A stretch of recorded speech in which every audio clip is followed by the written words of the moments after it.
The next question that we talked about in class is how would you create a distribution of 6 numbers where the lowest number is 7 and the highest is 14, such that it has the greatest possible standard deviation.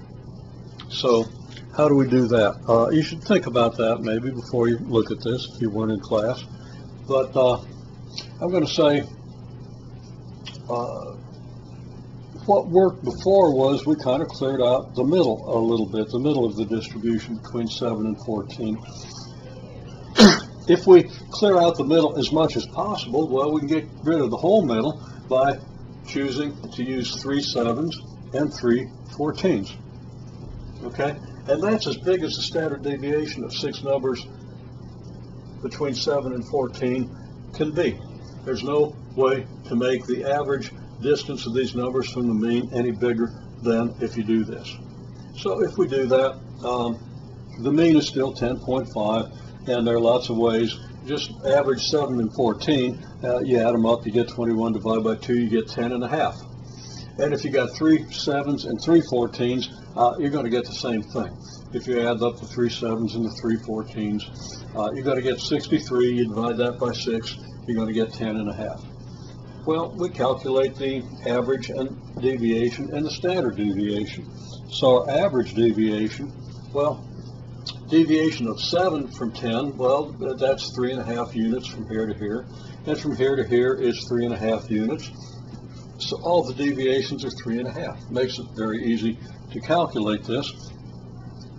We could just add them up, of course, but we could say, well, 2 of these make 7, and we got 3 pairs. 3 times 7 is 21. Or we could just multiply 3.5 by 6. 3 times 6 is 18. Half of 6 is 3. 18 and 3 is 21. One way or another, very easy to get this result. Divided by 6, we get 3.5. So the average deviation is the same as all the deviations. As a matter of fact, we didn't even have to add these up. Since all the numbers are the same, the average is equal to that repeated number. Square deviations, 3.5 squared is 12.25, 12.25, and we get that every time. And this time, maybe we do want to add them up because we're not going to be dividing by 6. We're going to be dividing by 6 minus 1. So we better get the sum. Now, the easiest way to get that, we got 6 of them, they're all the same. 6 times 12 is 72. 6 times 0.25 is 1.5, gives us 73.5. Multiplying 6 by 12.25, we get 73.5. We divide that by 1 less than the number of numbers that we're finding the mean and deviation and so forth for, and we get 14.7. So that's kind of the quote mean of our deviations. It's not really a square deviation. It's not really the mean. It's the quote mean that we get when we divide by 1 less, which we do anytime there are fewer than 30 numbers. Okay, so the standard deviation in any case is the square root of 14.7, which is 3.8.